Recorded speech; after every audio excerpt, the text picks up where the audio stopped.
3 слова. Ценность человеческой жизни. Вот здесь, вот где мы сейчас сидим, 100 лет назад были дюны. Каждый, кто приезжает в Израиль, вносит свой вклад. Израиль можно полюбить только бескорыстно. Однозначно одно, что наши соседи не хотят мира. Возможно, сейчас не самое подходящее время начинать что-то. Развод, 3 детей, жизнь в России. В итоге наткнулся на русскую бабу с 3 детьми. И я решился, поцеловал ее, и с тех пор мы вместе. Это был шок-контент вообще. Меня очень часто спрашивают про бизнес. Как вот, Таня, как начать? Просто начните. Вот просто начните. Я не вижу сейчас какой-то возможности взять и психануть. Но что-то мне подсказывает, что армия нужна будет еще очень долго.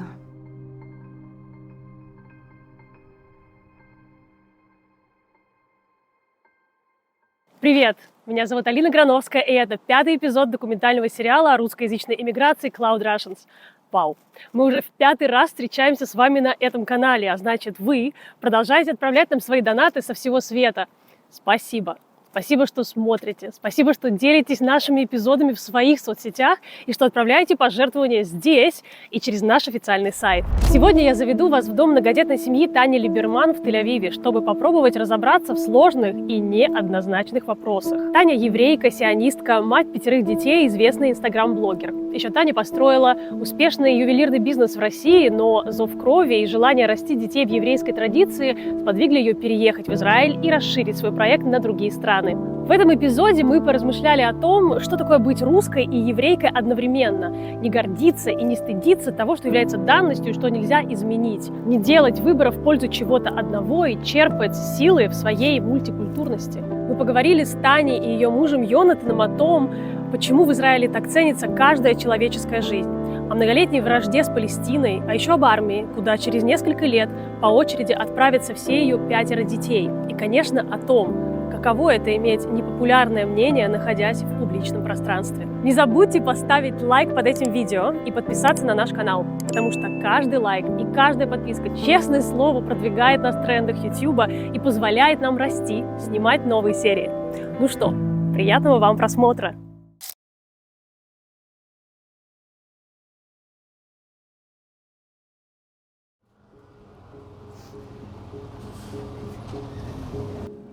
Все работают в сфере искусства, все закончили.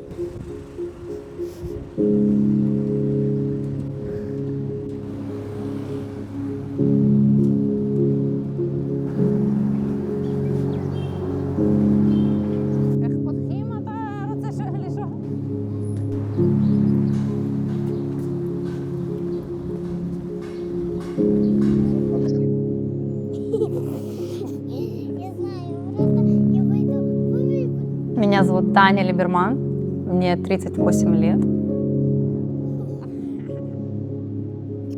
Да, я считаю, что я русская еврейка. Но я абсолютно однозначно ощущаю себя и россиянкой, и русской, и израильтянкой, и еврейкой. И это все достаточно бесконфликтно уживается, скажем так. Я не ощущаю внутреннего конфликта, что я абсолютно... Это как факт, что я выросла в России, у меня российская ментальность, это абсолютно нормально, это факт, это не хорошо, не плохо, мне не стыдно или там, мне не гордо. Просто вот так, я родилась там, выросла там, среди вот этих людей, среди вот этой ментальности. Потом я приняла решение переехать сюда, впитываю местные ценности, которые мне близки, интегрирую их в свою вот эту ментальность оскорузлую. Меня не растили в еврейской традиции, как, в принципе, большинство советских евреев. Да, меня обзывали из-за моей фамилии. Но я думаю, что это не потому, что это еврейская фамилия, а потому что она легко рифмуется со словом «доберман», поэтому это была слишком сладкая добыча для не очень далеких моих одноклассников. Собственно, евреем был мой дедушка по папиной линии, то есть, максимально не галахически. Тем не менее, в какой-то момент, в тинейджерские годы, мы с сестрой, у меня есть родная сестра, нашли свой путь к еврейству, этому самому, через воскресный центр еврейский, молодежный в Тюмени. И до сих пор, в принципе, это та сторона, которая меня больше всего тянет. Вот. Собственно, поэтому я делаю гиюр сейчас. Я прохожу гиюр, потому что мой дедушка, единственный из 8 братьев и сестер, женился на нееврейке. Я очень люблю свою бабушку. Но прервалась эта многовековая традиция, это нить. И так как я ощущаю себя из всех каких-то там национальностей, которые намешаны, в первую очередь еврейкой себя, мне хочется этот гэп просто закрыть между вот теми ребятами, которые висят на нас. Мы делали исследование генеалогического древа, и у нас есть очень такая классная картинка, там все там Янкели, Мендели и прочие Либерманы висят, и вот на моем дедушке это прервалось. Они погибли в Холокосте многие, большинство. И мне хочется зашить эту дырку в нашей семейной истории, и отныне, чтобы мои дети были евреями, и ощущали себя так, и жили так, и продолжали это.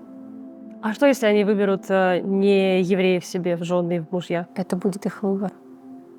Мое дело дать им те ценности, ту базу, которую я дам. Но, к счастью, в Израиле очень сложно попасть на нееврея, хотя это очень смешно, потому что Йонатан приехал, вернулся из Сан-Франциско. Он вернулся в Израиль после долгих лет в Америке, чтобы найти еврейскую жену и построить еврейскую семью с традиционными еврейскими ценностями. В итоге он наткнулся на русскую бабу с 3 детьми. Но тут в чем он действительно не промахнулся, в том, что у нас действительно вот эти вот тяга к еврейским ценностям, к еврейской традиции, это то, что нас реально объединяет. И вот этот Jewish household, который он хотел, к которому он стремился, мы его пытаемся как-то иметь, поддерживать. И, собственно, эта часть гиюр — это часть этого пути. Я прогуливался со своей собакой по одной из улиц Тель-Авива. Эта улица в Тель-Авиве находится между несколькими разными районами, поэтому здесь можно встретить много людей, но обычно мало кто останавливается и обращает на тебя внимание.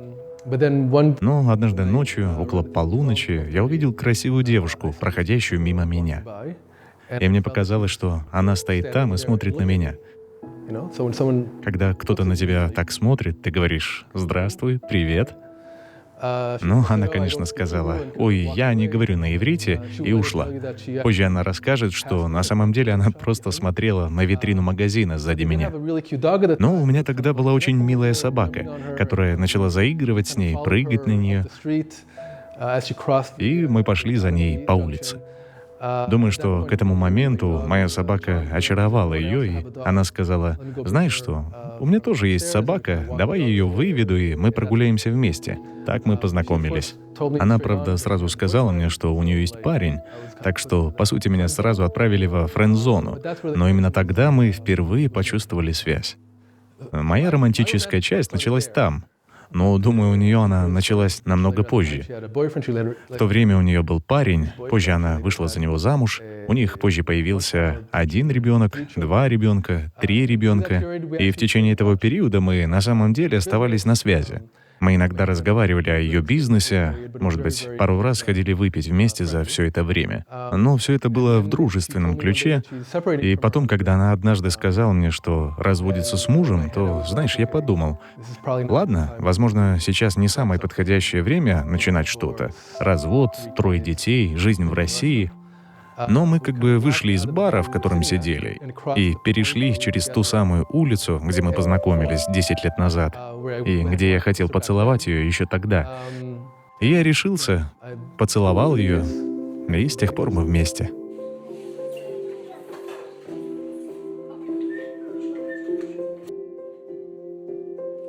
Ну, это было как бы частью нашей сделки. Когда мы встретились, я знал, что у нее 3 детей, у меня не было детей, но мне бы хотелось их иметь. Поэтому мы рассматривали вариант с 1, может быть, 2 детьми. Мы действительно говорили, размышляли и знали, что это то, к чему мы движемся. Конечно, как только вы понимаете, что ребенок — это целый мир, И каждый ребенок уникален, и у каждого свои трудности и желания, и количество энергии, которое вам приходится вкладывать в каждого из них. Вы понимаете, что это намного большая ответственность, чем, возможно, я раньше думал.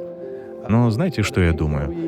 Мы вошли в это все с открытыми глазами, и мы точно очень счастливы в нашей большой семье. У меня не было вот этого неловкого момента, когда мне нужно сказать новому мужику на дейте, что у меня 3 детей, да, потому что он знал, это мы знакомы были еще до моего замужества, поэтому он как бы все это знал, и идя со мной попить пиво, он знал, что он идет пить пиво с матерью 3 детей. Поэтому вот этого неловкого момента не возникало, и поэтому и мысли не возникало. Чтобы проиллюстрировать вообще отношение к не своим детям в Израиле, опять же, про стереотипы, да, понятно, что это не везде так, не каждый мужчина в Израиле так, но в принципе отношения, когда папа Йонатана узнал, что у меня 3 детей, мы еще тогда не жили вместе, мы только встречались, мы что-то пришли на какой-то завтрак, когда он узнал, что у меня 3 детей, он сказал: «О, как здорово, это значит, что у меня сразу будет 3 новых внуков».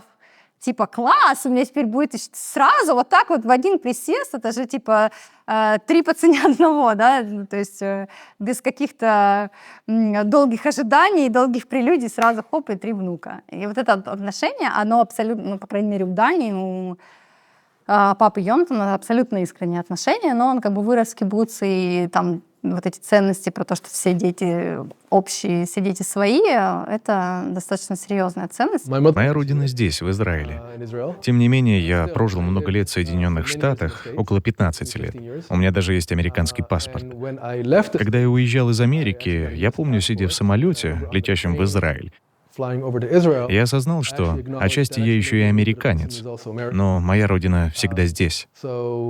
Жизненные институты, через которые я прошел, сформировали меня определенным образом. Итак, отчасти я американец, но также я отчасти русский поляк, а по материнской линии я еще и испано-марокканец. Поэтому мне бы хотелось сохранить все эти части в себе. Но я думаю, что Израиль действительно в самом центре всего этого. С отцовской стороны, мои дедушка и бабушка родились в восточной части Польши, которая на тот момент была под влиянием России. Они приехали в Израиль, по-моему, в 1933 году, когда они были еще подростками. Мой дедушка с отцовской стороны говорил на идише и иврите, который он выучил в Польше. Моя бабушка, которая была из Кракова, говорила по-польски и на иврите. Так что между собой они говорили на иврите. Они приехали в Израиль как последователи сионизма. Они приехали одни и поселились на севере Израиля. Они были частью сионистского движения, социалистического движения. Они хотели создать родину для евреев. Мой дедушка был из религиозной семьи, он покинул Иешиву, чтобы приехать в Израиль. Они основали кибуц под названием Кибуц Афек на севере, недалеко от Акко, с желанием создать дом в Израиле. Израиль был в то время очень бедным, и таким образом они стремились создать некое сообщество, где все могли бы жить вместе, делить ресурсы и жить сообща. Я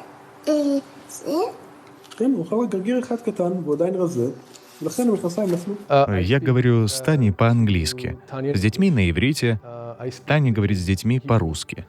Мама Тани говорит только по-русски, а я не говорю по-русски вовсе. Так что в основном наше общение выглядит как много жестов и движения телом. Мы всегда говорим, что когда мы ужинаем, всегда есть хотя бы один человек за столом, который не понимает, о чем мы говорим, независимо от того, на каком языке мы в тот момент общаемся.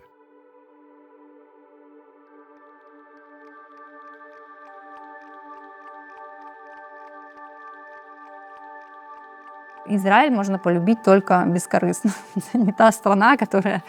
Здесь столько вопросиков к стране, что здесь можно только по большой бескорыстной любви находиться, мне кажется. Я всегда знала, что я хочу жить в Израиле. И это был один было одним из камней преткновения в моем предыдущем браке. Я хотела жить в Израиле. Я приезжала сюда очень регулярно до появления детей, чуть ли не каждый месяц. С появлением детей чуть реже. Но меня всегда очень сильно манил Тель-Авив. Мне хотелось здесь жить. Мне было здесь очень классно, очень комфортно. Я чувствовала, что это мое место силы. Я вообще сионист по своим взглядам. Считаю, что евреи должны жить в Израиле. И, собственно, все эти 7 лет я пыталась уговорить своего бывшего мужа переехать, но как-то не складывалось, и мы построили дом в Москве, и бизнес шел хорошо, мы открывали магазины.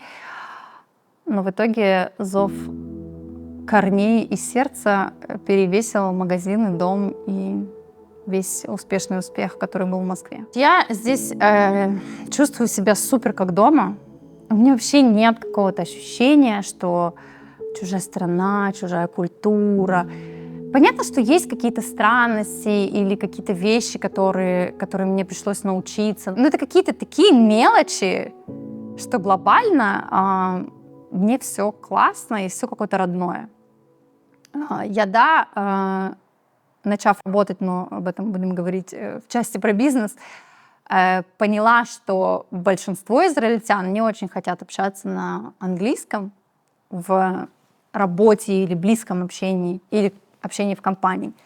Поэтому, да, нужно учить иврит, и когда меня сейчас спрашивают какие-то советы новым репатриантам, я говорю всегда первым делом, пожалуйста, начинайте учить иврит еще до того, как вы приехали. Это облегчит вам все: вхождение в социум, работа, друзья, круг общения. Это даже не про то, что там в банк сходить. В банк сходить там всегда будет русскоязычный сотрудник, особенно сейчас.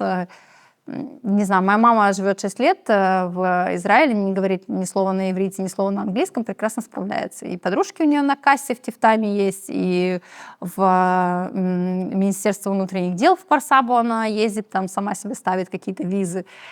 Не в этом проблема. Проблема в том, что если ты хочешь интегрироваться в общество здесь, нужно говорить на иврите. Я здесь 6 лет, я до сих пор не говорю свободно на иврите, но я только год назад это поняла.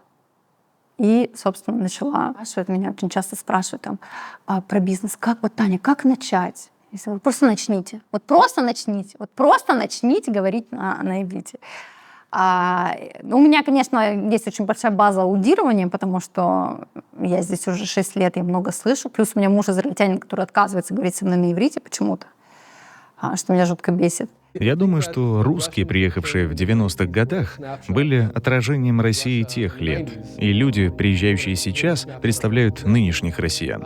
Многие из них уезжают, спасаясь от войны, и приезжают сюда не потому, что они сионисты или хотят жить в Израиле, но скорее потому, что они потеряли свою родину. Я думаю, они также очень хорошо понимают, что их ждет здесь. Израиль очень дорогая страна. Возможно, у них есть паспорт, который предоставляет им много вариантов, но эти много вариантов либо остаться здесь, либо уехать куда-то еще. Поэтому, я думаю, они гораздо более осведомлены, подобно новому поколению, что у них есть выбор, и их связь со страной, возможно, не такая крепкая, как у тех, кто приехал сюда в 70-е, 80-е, 90-е годы. Это определенно другой тип людей. Могут ли они внести какой-то вклад? Каждый, кто приезжает в Израиль, вносит свой вклад. Каждый, кто приезжает сюда, обустраивает свой дом, находит работу, строит свою сеть контактов. И это, безусловно, высокообразованные люди, я бы сказал, группа довольно классных людей. И я надеюсь, они выберут остаться здесь. Я всегда говорю, когда встречаю их, спасибо, что приехали.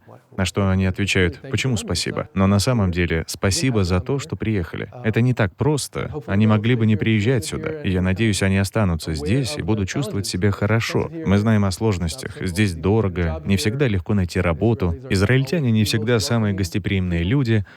Я считаю, что как израильтянам нам нужно постараться немного освободить пространство и помочь вновь прибывшим освоиться как можно быстрее.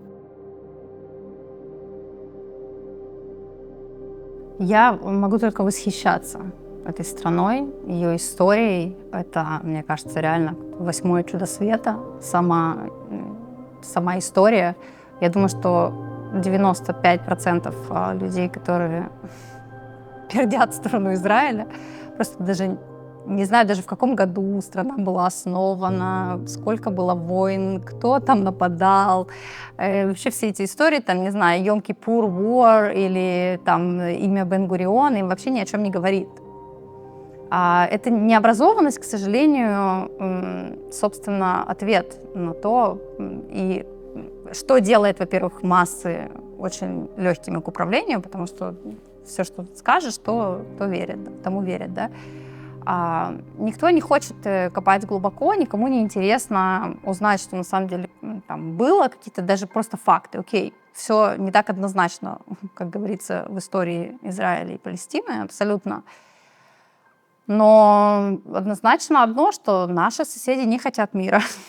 И единственная демократия на Ближнем Востоке, и сколько бы сейчас левые не орали, что у нас тут диктатура, они просто не знают, что такое диктатура.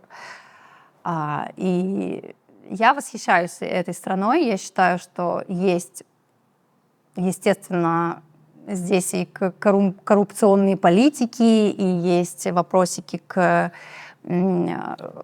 как-то handling, к тому, как мирный процесс, как вот эти переговоры мирного процесса проходят, и проходят ли они вообще, и кому это надо, и никому это не надо, и как будто бы никто после смерти Рабина вообще не возникает этого вопроса.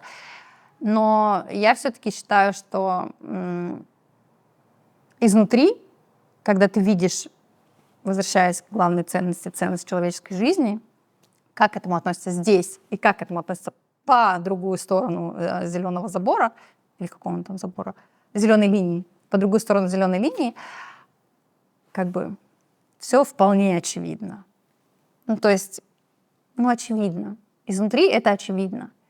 И перевирание фактов, и то, что Израиль не очень хорош в сторителлинге и пиаре самого себя. Это, конечно, печально, но у нас весь ресурс просто уходит на защититься от немножечко ненормальных соседей. Я считаю, что у евреев есть право на этот клочок жалкой земли, единственное государство, которое принадлежит евреям, против пары дюжин арабских государств. И опять же, если бы кто-то хотел свое арабское палестинское государство, могли бы уже начать строить. 75 лет прошло, извините меня. Что-то не начали. Все туннели роют в Израиль. Если вы хотите свое государство, вот вам земля, начните строить, докажите, что вы на что способны. Вот здесь, вот где мы сейчас сидим, 100 лет назад были дюны, не было ничего, был песок. Приехали люди, своими вот этими голыми руками, в буквальном смысле, построили охренительное государство. Типа, что вы не строите? У вас есть разрешение ООН. Стройте, пожалуйста. Вы заняты другим. Вы заняты тем, чтобы уничтожить Израиль, а не тем, чтобы построить свое государство. Это все ответы здесь. Если бы они построили, все строили, занимались бы собой, а мы вот такие оккупанты пытались бы их задушить, это был бы другой вопрос. Но что-то они не строят ничего.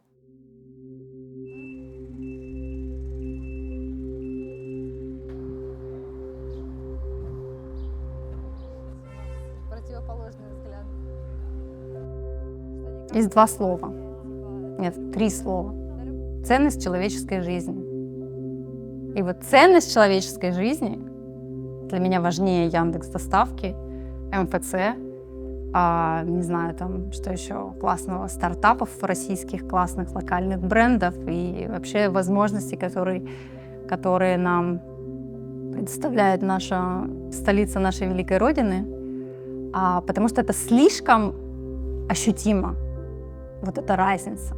Она это не какая-то ценность человеческой жизни, это не какое-то возвышенное понятие здесь. Здесь это ощущается очень четко. День памяти солдат. Когда каждого павшего солдата в этой стране с 1948 года, когда страна была основана, каждое имя читают вслух каждый год. То есть я недавно столкнулась со смертью солдата, который близкий человек, девочка погибла в армии. Если бы вы видели, какой вообще заботой И физической помощью была окружена семья этой девочки. От покупки билета родителям из России до вообще полностью организации финальных похорон в Тюмени, когда из армии человек и военные атташе прилетели на похороны в Тюмень, чтобы убедиться, что их солдат их армии, похоронен достойно. А что вообще такое армия для израильтянина? Я думаю, что это первый шаг в его становлении, его взрослении. Это почему считается, что израильские дети, израильские родители очень расхлябанные, все позволяется, вообще делают, что хотят, вообще невоспитанные, там, и все такое, и детей в задницу целуют, и все такое. Потому что каждый родитель знает, что в 17 лет, 18 лет его вот эту маленькую крошечку ему придется посадить в автобус, эта маленькая крошечка уедет на курс молодого бойца, 3 месяца там бегать в каких-то полях, а потом еще 2 или 3 года будет где-то в какой-то армии, ну не в какой-то армии, в нашей классной, самой лучшей армии в этом мире, служить. И там его воспитают условно, но воспитают в хорошем смысле, не дедовщиной воспитают, не наплевательским отношением воспитают, а там он обретет, кстати, одни из главных корней нетворкинга, вообще своего места в обществе. И я много об этом слышу, я этого не испытывала сама, не проходила это сама. Но я много об этом слышу, и я вижу истории своих друзей, которые сейчас в моем возрасте или в возрасте Йонатана, про то, как армия действительно дала им старт, дала им круг друзей, дала им круг знакомств, которые в последующем очень сильно помогают.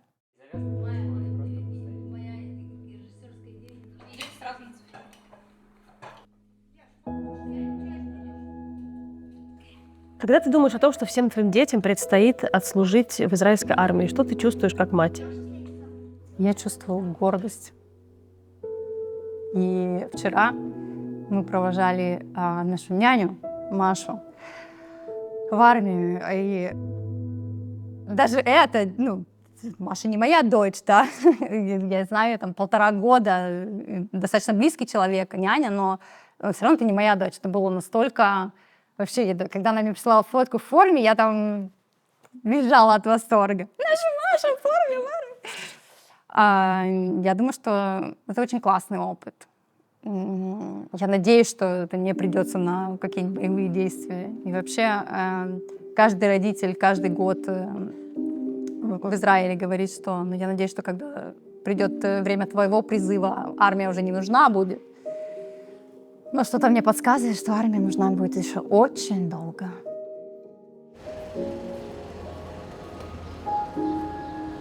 Называется «Скоро вернусь»,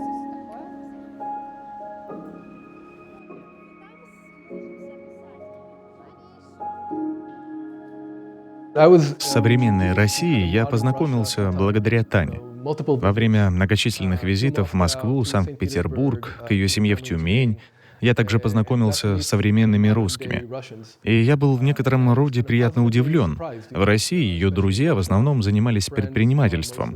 Это были люди, которые строили свой бизнес, например, в интернете. И по ощущениям это все очень напоминало мне Сан-Франциско. Я много лет прожил в Сан-Франциско, так что ощущения были очень похожими. Возможно, здесь не было много венчурных денег, возможно, не было фокуса на технологиях, но была большая степень свободы, не только с точки зрения того, что они могут делать, но и с точки зрения того, как они себя ощущают. Я работаю в мире IT, я возглавляю стартап. Мы собираем данные о том, что покупают люди, чем они интересуются, что они хотят приобрести в будущем. Анализируем всю эту информацию и собираем сведения, при помощи которых пытаемся ответить на главный вопрос: чего хотят люди? И мы берем все эти сведения и продаем их в основном финансовым учреждениям, хедж-фондам, брендам, пытаясь отследить различные поведения потребителей, в основном в интернете.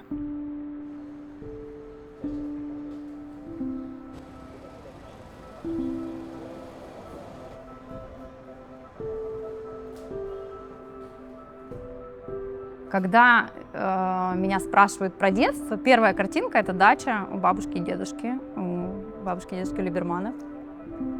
Хотя мы там проводили месяц-два в году. Все остальное детство проходило, естественно, в каком-то другом месте. Потом я начинаю думать, вспоминаю, там, как мы ездили с родителями на шашлыки и так далее, но вот эта вот тюменская июльская дача, какие-то игры с друзьями, клубника, облепиха, бабушкины пироги, баня. Это то, почему, забегая вперед, я больше всего скучаю в Израиле. Мне кажется, мои бабушка и дедушка очень плотно вбили нам с сестрой в голову, что главная ценность человека — это трудолюбие. Главное вот качество человека — это трудолюбие. А бабушка была удивительной женщиной с огромным вообще запасом этого самого трудолюбия. И вот это вот она была, наверное, одной из первых женщин-предпринимательниц еще в Советском Союзе. То есть она была вот эта коммерческая жилка. Мы все время смеялись, что очень странно, что не бабушка еврейка, а дедушка, потому что у бабушки гораздо больше каких-то вот таких вот классных еврейских качеств, как какая-то смекалка, вот это трудолюбие, умение найти свой путь, амбициозность и прочие вот эти вещи. Я до сих пор считаю, что они просто не до конца, не слишком хорошо поискали, и поэтому не нашли те самые корни. Я была этой провинциальной девочкой, которую очень влек мир большой моды. И мне очень хотелось работать в глянце. Тогда начали появляться вот эти первые журналы Vogue, Elle. Я копила деньги, покупала их на рынке. Был такой рынок. Не помню, как он назывался.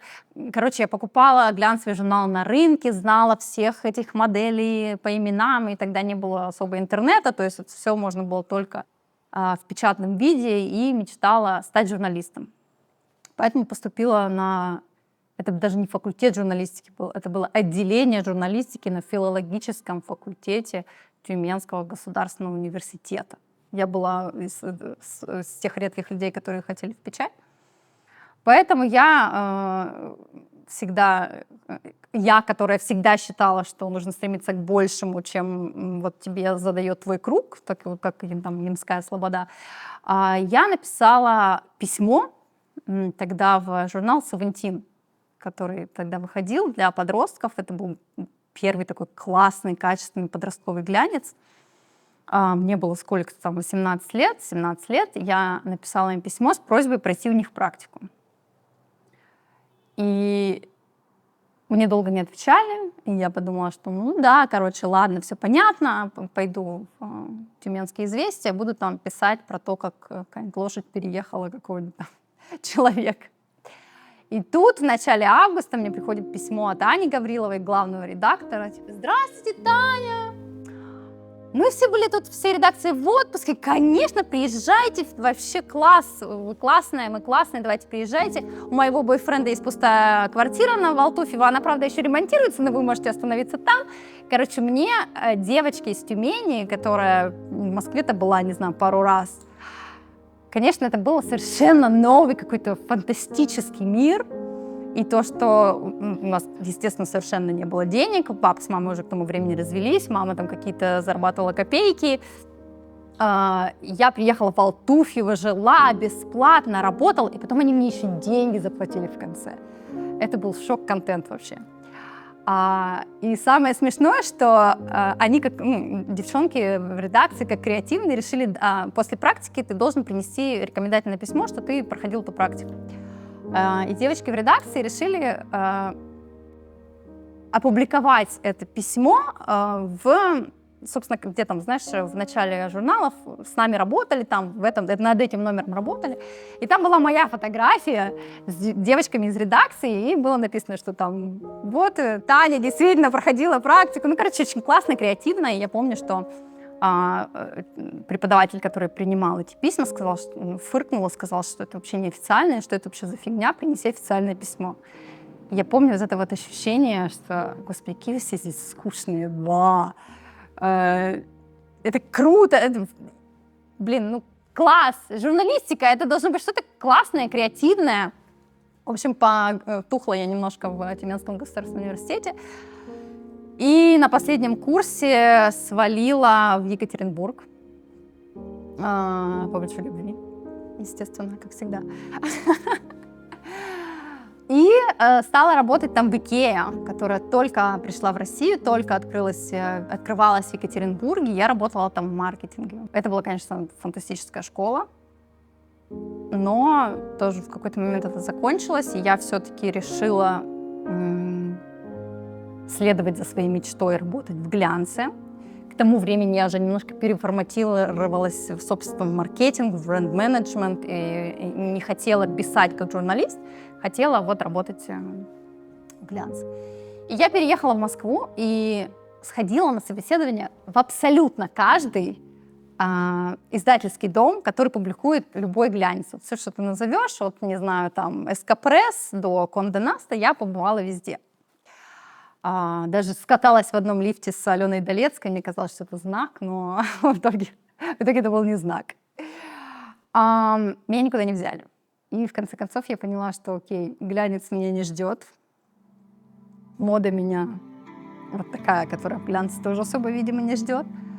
Поэтому я поеду в Израиль, подумала я. Что я еще успела сделать за эти 3 месяца в Израиле, так это я начала свой бизнес с украшениями из Израиля, который я продавала в Москве. Этот бизнес начался на самом деле из ЖЖ. Если кто старый достаточно, тот помнит, что такое Life Journal. Life Journal был таким большой соцсетью на тот момент. Там не было, как в Инстаграме, там не было миллионных подписчиков. Там, вот, знаете, есть такое выражение «блогер-тысячник». Сейчас блогер-тысячник — это любой человек с Инстаграм-страниц. Но тогда иметь 1000 подписчиков — это было очень круто, потому что вся эта 1000 подписчиков ежедневно читала твои посты. То есть там вовлеченность была примерно 100%. И в какой-то момент, когда мне было скучно еще в Икее, в Екатеринбурге, я начала вести свой блог. Годы мучений на факультете журналистики в Тюменском государственном университете дали свои плоды, и с текстом у меня всегда было все в порядке. Видимо, я писала так зажигательно, что людям было интересно меня читать. И в какой-то момент я поняла, что у меня есть 1000 подписчиков, и это актив. И в очередной свой приезд в Израиль я была на экскурсии не на экскурсии, а просто приехала посетить Иерусалим, прошвырнуться по рынку в старом городе, и нашла там очень классные сережки. И у меня возникла вот эта вот идея, а может быть, я привезу в Москву классные сережки из Израиля. И вот моя огромная аудитория в 1000 человек, я сейчас и продам им эти сережки. И я попробовала это сделать, и у меня получилось. Собственно, все дальнейшие 14 лет я постепенно расширяла этот бизнес. И это моя основная работа.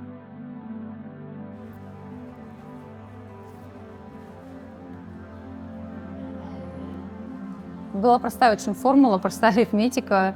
Купила 5 сережек, продала 5 сережек, купила 10 сережек, продала 20 сережек. И так это в геометрической прогрессии росло. Выросло до 5 магазинов в 2 странах. И буквально этим летом мы открываем 2 магазина по франшизе в Праге и в Берлине. Посмотрим, что из этого будет. Вовлечен ли в твой бизнес твой муж? Нет. Я уже наступила на эти грабли 1 раз. У нас нужен 2 разных бизнеса, и это прекрасно. Если мне нужен какой-то совет, я могу ему задать, но дело в том, что у нас 2 совершенно разных таких типа бизнеса. У него хай-тек стартап с миллионными инвестициями от других людей, а у меня супер такой классический, олдскульный купи-продай и на свои деньги, и развитие в своем вот этом темпе, без каких-то вливаний. То есть мы развиваемся только на свои собственные инвестиции, и, собственно, поэтому это все так медленно. Я и система — это 2 слова не должны употребляться в одном предложении, потому что я абсолютно бессистемный человек, совершенно хаотичный. И, конечно же, у меня не было никакого плана, никакой системы. Я не планировала построить империю ювелирных украшений, вообще не планировала строить бизнес. И вообще я считала, что я абсолютно наемный человек, и вообще это страшно быть фрилансером. А свой бизнес, так это вообще ужасно страшно втройне. Но так получилось постепенно. То есть это не то, что я такая проснулась одним утром, сказала, сейчас я вложу 10 миллионов рублей и стартану бизнес, и сразу же открыла 5 магазинов. Нет. Это происходило в течение 14, сейчас уже будет лет. Системы SMM у меня не было до последних пары лет назад, когда действительно мы разделили аккаунт бренда и мой личный аккаунт. Мой личный аккаунт до сих пор ведется в совершенно хаотичном, беспорядочном виде. Поэтому особой стратегии не было. Дизайн украшений делаю я. Мы очень много работаем с камнями, с натуральными камнями. На 90, на 80, наверное, процентов это камни из России. Это природный ресурс России, которым она безумно богата. Это такое разнообразие полудрагоценных камней, какое есть у нас на родине. Такого мало где можно встретить. Это очень классно, и мне очень нравится соединять вот этот природный ресурс России с такой традиционной средиземноморской обработкой серебра. И мы производим эти украшения в Израиле. То есть здесь как бы встречаются два моих оригина, как это по-русски, два места, где я чувствую, что есть мои корни. И это очень классно сочетается. Мне это очень нравится, я очень люблю этим заниматься. Именно вот с такой какой-то глубинной точки зрения, да. Ну и плюс мне очень нравится это со стилистической точки зрения. Я люблю какие-то аксессуары, которые выделяют. Можно добавить casual look, какой-то яркий аксессуар, и это сразу поднимает весь настрой, настроение и сам наряд. Вот, поэтому, да, это израильские украшения, которые мы производим здесь.